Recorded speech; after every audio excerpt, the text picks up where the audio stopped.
沉浸式体验苗族传统盘头。我很好奇，苗族妇女平常生活中也是这么包吗？是，他每天起早他们每天起很早，然后他一个人包得动吗？包得动啊，都是自己包啊。哇，这个是要靠一个人包。所以说，我觉得苗族哈，同胞他很讲究仪式，很讲究的，真的很讲究。他就是尊重自己的夫君，尊重老人。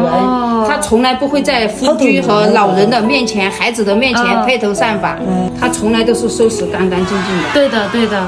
收拾自己也是尊重别人，我们讲这句。这不失礼嘛，不失礼。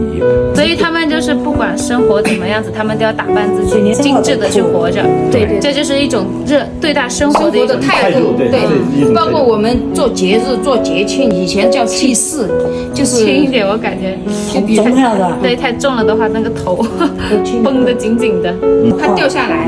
在好像湘西那边，他们那个高帽是不是也是这样子一层一层盘高上去的？湘西那个轻很轻，因为它是棉质的，你别看它那么大。